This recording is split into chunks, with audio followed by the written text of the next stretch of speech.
In June 2012, Meridian Energy announced it was about to begin construction of a 26-turbine wind farm northwest of Wellington City.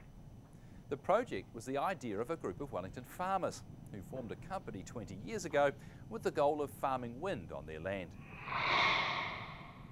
Back in 2000, Windcorp, which is the group of landowners that were looking to develop wind on the Mill Creek property, well, they basically put out a request for a tender, or they wanted to see what developers were available to look at developing that wind farm. So Meridian was invited to put in a proposal. We were fortunate enough to be selected. So it's been a journey from there to where we've got to today. At this stage, we're now in the construction. We have gone through the development of the site and the technical aspects of it. We've worked through the RMA, which included a resource consent as well as an appeal. We've gone through the business case, and now the exciting bit is that we're actually constructing the project, which is really cool. Wind is really important. I mean, wind is just what the project, it's about energy, it's about electricity. So it's got to blow like a bugger, and it's got to blow like a bugger for a long continuous period. It's just the consistency and the strength of the wind is what we're looking for. Wellington has got an exceptional wind resource. Just its location, so you're between the North and South Island, you have the Southern Alps, you've got the landmass here of Wellington. Our prevailing westerly, norwesterly winds, they come through the gap of the Cook Strait, and it has a speed up effect. So the wind, as it squeezes through that gap, it picks up. So that's why we get such exceptional wind speeds here. You know how we just had the storm, how'd it go for verifying that data? Did it work out all right? That must, yeah, it was actually pretty good in verifying it.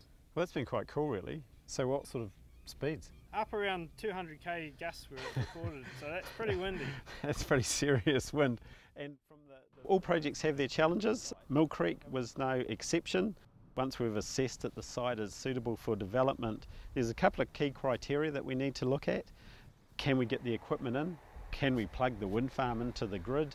How easy is it to get around on the site? Complex terrain. So the first obstacle that we had on Mill Creek was the ability to actually get into the site with the equipment. The local roading network is very narrow, very windy, complex road. And these tower sections can be 30, 40 metres long, blades 50 metres long depending on the project. So you could not use the local network for roading. One of the guys came up with this idea of looking at Spicer Forest, working with the Porirua Council and the landfill guys, and putting a road through there which joined up to the North Haria Valley Road. And from there you basically had the genesis of being able to take the project forward with access. The wind farm noise that comes from these turbines is low. We basically need to maintain below 40 decibels, and then the way that the standard is developed, that as the wind speed increases, so does your background noise, etc. A lot of folk around here had a concern about what they believe could be a valley situation where the noise from the turbines up the top would come down in the valley where there was no wind speed, but we've worked through that, we've monitored it closely over the last 3 or 4 years and pretty happy with how it's going.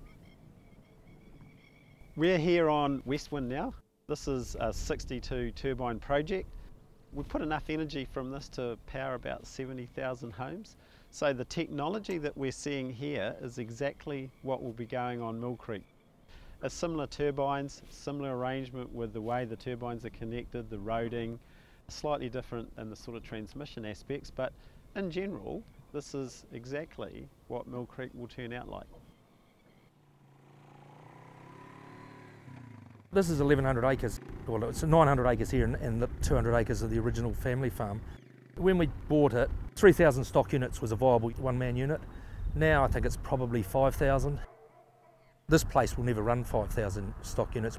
Good years will do 4, just chasing the margin sort of thing a little bit. But what this wind farm does really is it just jumps us up past that 5,000, nearly doubles your stock units, and so if you look at it like that, that's all you're doing. Off peak it only takes 20 minutes to get to town, and yet, you know, you come over the hill and there's still a lot of land being farmed out here. You know, we're lucky 4 other farms involved in this, and you know, there's still a couple of other big blocks, Boom Rock at the north, and pretty rare, I think, close to a capital city.